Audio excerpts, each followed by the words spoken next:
Oi, tudo bem? Vamos falar um pouquinho dos poetas árcades. Esses poetas neoclássicos que aconteceram aí no século XVIII, eles trazem de uma maneira geral um tema em comum. É falar da natureza bucólica, ou ainda daquela natureza pastoril, a tranquilidade do campo. É claro que nós não podemos, a grosso modo, não é, resumir todos os poetas árcades num único tema e enquadrá-los assim, dizendo que eles só falam todos daquilo. Por isso, então, olha, temos aqui três dos mais importantes que vêm sempre para os vestibulares, cujos poemas são analisados frequentemente, e nós vamos ver por que nem todos eles apresentam uma característica única. Bocage, por exemplo, que era o Manuel Maria Barbosa do Bocage, né, que é um português, representante lá do arcadismo daquele país. O Bocage apresenta três vertentes diferentes. A primeira é a vertente árcade. Aqui, considera-se que ele realmente tinha a cara do arcadismo. Trabalhava os deuses da mitologia, usava o pseudônimo latino Eumano Sadino, que é um anagrama do próprio nome dele, Manuel, nascido às beiras do rio Sado. Então ele faz uma brincadeira aí com seu pseudônimo. Vertente árcade bem original no princípio. Num segundo momento, dizem que Bocage partiu para poemas muito licenciosos, muito escandalosos. Aliás, essa parte aqui do Bocage, ela é até considerada uma parte meio desprezada, assim. Não, a crítica não gosta muito, porque são poemas muito escandalosos, que lhe rendeu uma prisão na época em que ele, né, escreveu esses poemas, ofendendo principalmente os membros da igreja.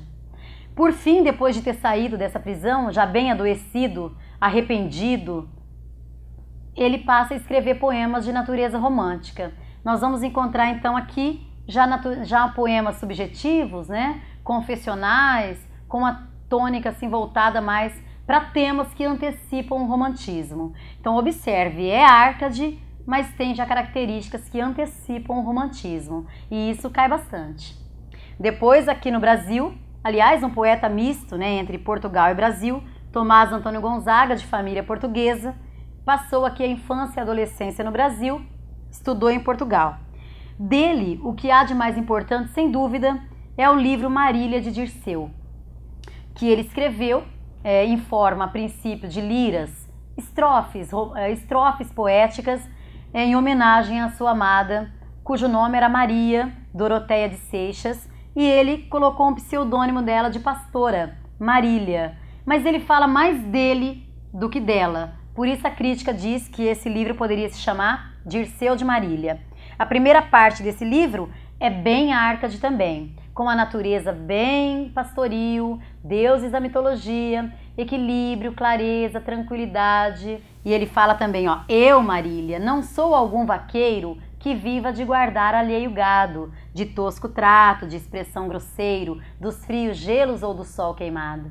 Então ele explica para ela, no primeiro momento é bem tranquilo, é a concepção árcade, mas no segundo, depois da prisão, já que Tomás Antônio Gonzaga envolveu-se na Conjuração Mineira, a gente nota, né, que depois que ele estava preso, a segunda parte do livro, na prisão, já é bem pessimista, e isso antecipa o romantismo.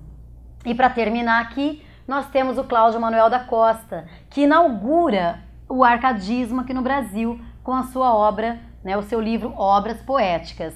A primeira obra árcade tem características neobarrocas, contradições, né, influências camonianas, soneto bem acabado como Camões, o amor tirano que Camões também tratava em seus sonetos, e a natureza já é uma natureza convertida para a natureza mineira. Então, os três, né, que podem ser emblemáticos aí para o estudo do arcadismo, Bocage, Tomás Antônio Gonzaga e o Gloucester Saturnio, Cláudio Manuel da Costa. Até mais. Obrigada.